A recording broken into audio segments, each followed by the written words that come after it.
और वो बैठ जाइए। तले उनका राजा जी बाहर जाए के तैयारी कर लेने। औरत कह तरीके राजा जी ए सैया जी अभी तो हमार नया नया गबने भइल ह और रउआ बाहर जाए के सोच लेनी। हम तो जानत रहने के रउआ गवना करा के घरे रहती आई दूरा पर आम के पेड़ लागल बा एमे से पत्ता झड़तक तो लगता कि हमारा उहे पैसा झड़ता। बाकी है अल्हर जवानी के छोड़ के जाता नहीं तो अच्छा नहीं खेलागता। बाकी औरत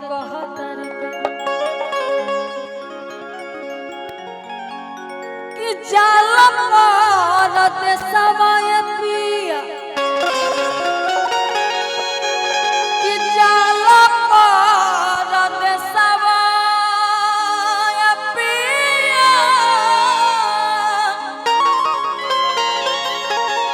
अल्ले एगो रसरी पिया कि जाला औरत समय पिया कि जाला औरत समय पिया ले एगो रसरी पिया ए पिया ए पिया हमरो रतनवा लगा दो आसा ए पिया हमरो लगा दो आसा जाल परत सवय पिया जाल परत सवय पिया ले एगो रसरी पिया ए पिया ए पिया हमरो रतनवा ए पिया हमरो लगा दो आसा ए पिया हमरो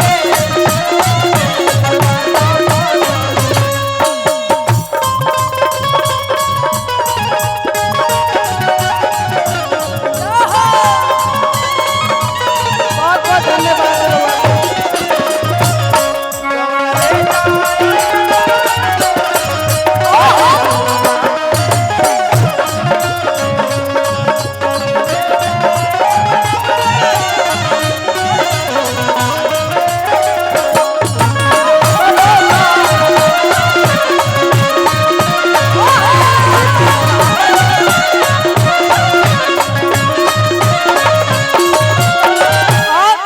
औरत बड़ी सुंदर भाव में चलत रहे गोलू भैया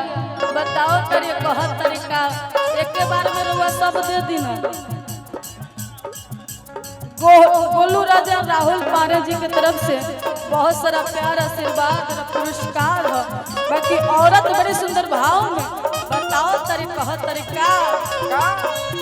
ए डोली से उतरला हमरा 4 दिन न बीता 4 दिन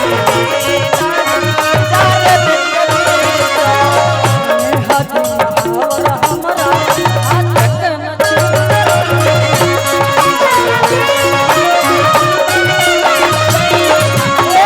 डोली से उतरला हमरा 4 दिन न बीता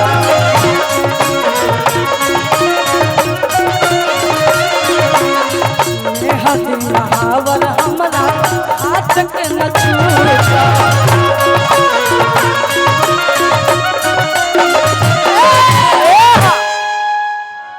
आज को बहु न सुतनिय राजा कि को बहु न सुतनिय राजा आज धोक योग गोरिया राजा बोलो जी इनकरा धरे में हमरा लाज लगता है खतरे में को शायरी कहिला कि लड़की ही लड़की को गले लगाए अच्छा सलीका है कि लड़की ही लड़की को गले लगाए अच्छा सलीका है और जनरेशन कम करने का यही अच्छा तरीका है कि कबहू न सुतनिय पिया आज धक बड़िया पिया आज कबहू न सुतनिय पिया हक अकबरिया रे पिया ए पिया हो ए पिया हमरे मरदनवा में लगा दो शादी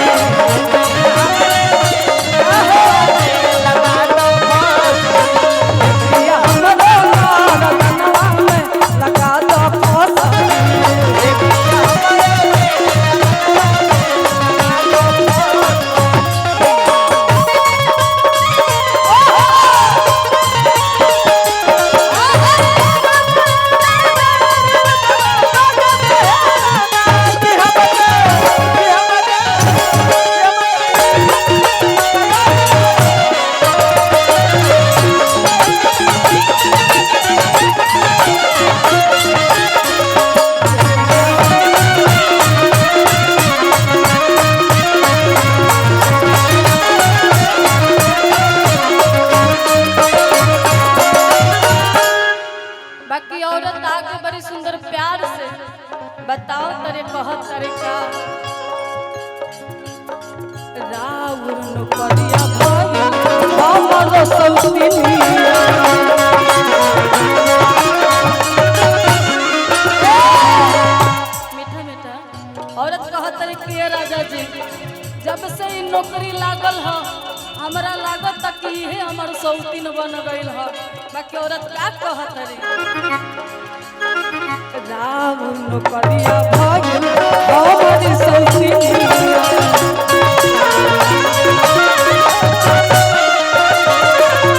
तू रहता घर रजऊ हम बनती कनिया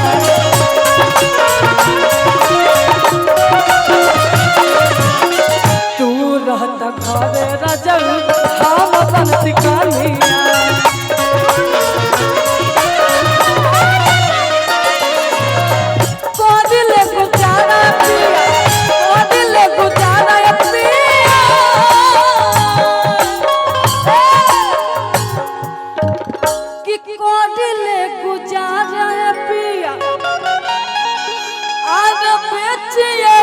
पिया कि कोडिले गुजारा पिया आज बेचिए गो बकरी पिया पिया